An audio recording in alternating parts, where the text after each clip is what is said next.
Rod Stephen, who's one of the original founders of the group, and Eileen McLaughlin, who performs as Agneta, with us. And on this side, Alexander Nekrasov, who's a former advisor to the Kremlin. Thank you all for coming in. I say Putin might have been there, might not, because his spokespeople have denied that he was a part of this and he was there still. Well, they seem to say that he was not there, definitely, but unfortunately the whole arrangement seemed to tell me that he was there, because all the secrecy, the security, tight security, and even that you couldn't even see who was in the audience, you know, apart from Putin and his wife. So, no, it tells me that he was there. But the reason I think why they suddenly said that he wasn't there, because the image they project is of a man who works every day, 25 hours a day, and he only is concerned with the economy, nothing else. So let's get the real story here. Was he there? Paint the picture. I'll paint the picture. Yes, we arrived in Moscow. We were taken on a bus for 9 hours to a remote location, and security was extremely tight. I don't think I've ever done a show with security that tight, and we were told this is for Vladimir Putin and his 8 guests, and which it was. And yes, there was some neck cutting up, but he was there, you know, dancing and just enjoying the show. For sure. And you know, describe the net curtain bit of this, because I think that's a fascinating part of this story. Well, it's a net curtain. I mean, there was a big sort of plush sofa behind with 4 seats, and there was just like a veil almost, rather than net. There's like a veil in front of it. You could make out it was him. Yeah, we had a glimpse there. And so. Was he moving?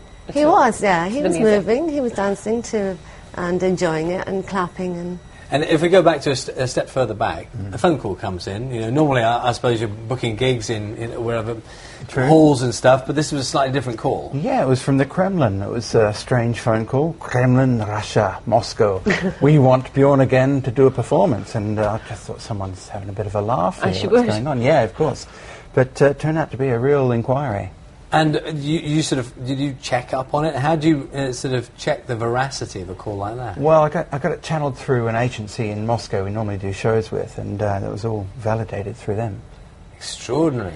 And have you performed in front of sort of world leaders before? Have you done gigs, private gigs like that before?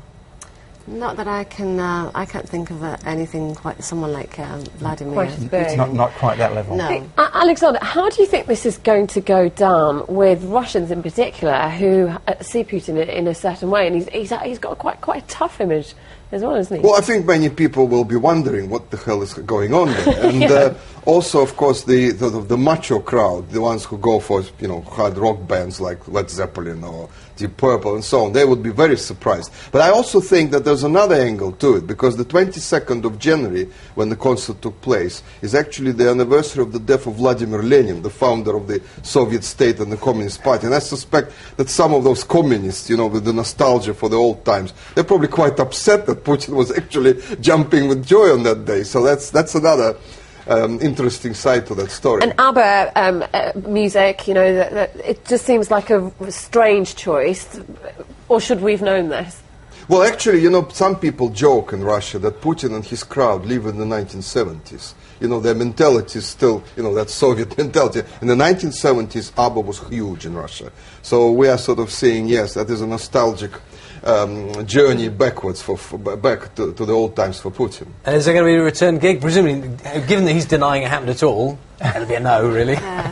You never know, do you? You never know. Well, Don't the know. oligarchs might be tempted. You know. Yeah. They usually copy Putin afterwards. That'd be a good gig to get. Has all the money come through, by the way? Which is That's a good point. You'd better chase it. Thank you all very much for coming this morning. You.